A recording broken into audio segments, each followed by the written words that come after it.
Maharashtra cabinet పై focus పెట్టారు CM Devendra Fadnavis. నిన్న ఢిల్లీ వెళ్లిన ఆయన అక్కడే ఉండి మంత్రివర్గ కూర్పుపై బీజేపీ పెద్దలతో చర్చిస్తున్నారు. సీఎం దేవేంద్ర ఫడ్నవీస్ తో కలిసి డిప్యూటీ సీఎం ఎన్సీపీ నేత అజిత్ పవార్ ఢిల్లీలోనే ఉన్నారు. ఇక మరోవైపు డిప్యూటీ సీఎంగా కొనసాగడానికి అంగీకరించిన మాజీ సీఎం ఏక్నాథ్ షిండే ఢిల్లీలో కనిపించలేదు. మహారాష్ట్ర మంత్రివర్గంలో బీజేపీ నుంచి 20 మంది, శివసేన నుంచి 12, ఎన్సీపీ నుంచి 10 మంది మంత్రులుగా ఉండే అవకాశం ఉంది.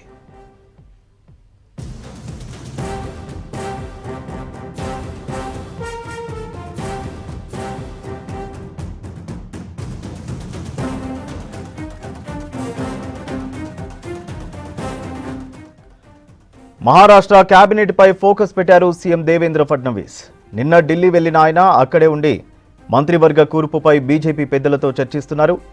సీఎం దేవేంద్ర ఫడ్నవీస్ తో కలిసి డిప్యూటీ సీఎం ఎన్సీపీ నేత అజిత్ పవార్ ఢిల్లీలోనే ఉన్నారు. ఇక మరోవైపు డిప్యూటీ సీఎంగా కొనసాగడానికి అంగీకరించిన మాజీ సీఎం ఏక్నాథ్ షిండే ఢిల్లీలో కనిపించలేదు.